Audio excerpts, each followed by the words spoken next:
Hello netizens! Hello mga kailaw ng tahanan. Dito tayo, gagawa tayo ng smoothie. Unang paraan, mag-extract tayo ng cucumber, pipino, 2 pieces lang, ating pangsabaw dun sa smoothie natin ng mango at saka chia seed. This is good for immune system because it boosts our energy, and then it will give us full vitamins for the whole day as we go along with our daily activities.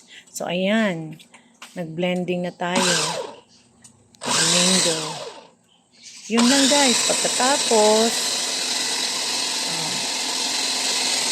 i-blend na rin natin ang chia seed. Ang makukuha natin dito ay balanced kasi natural sugar lang. Huwag nang dagdagan ng sugar dahil matamis na ang mango.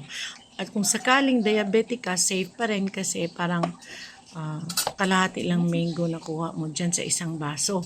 At meron din tayong panlaban dyan sa kung sakaling mag-spike ang sugar, may regulator tayo dahil may cucumber na mag-slow acting siya. So, kompleto guys, vitamin C, vitamin A, B6, E, K, and B9. Ayan, pagkatapos, sa ibabaw, ilagay natin ang chia seed. Pwedeng diretso, pwedeng i-ano muna ng 10 minutes para mag-expand siya.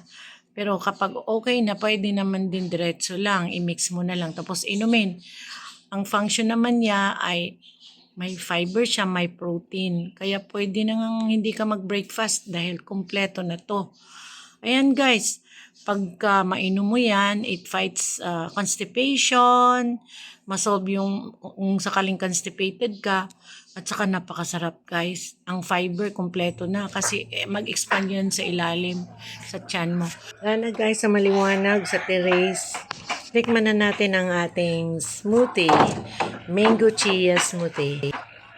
Hello mga kailaw ng tahanan, dito tayo sa aking munting terrace.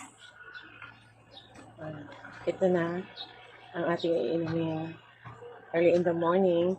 Ang ginagawa natin, mag-smoothie. Okay? So, you can try this also in your homes. It's really good for our health.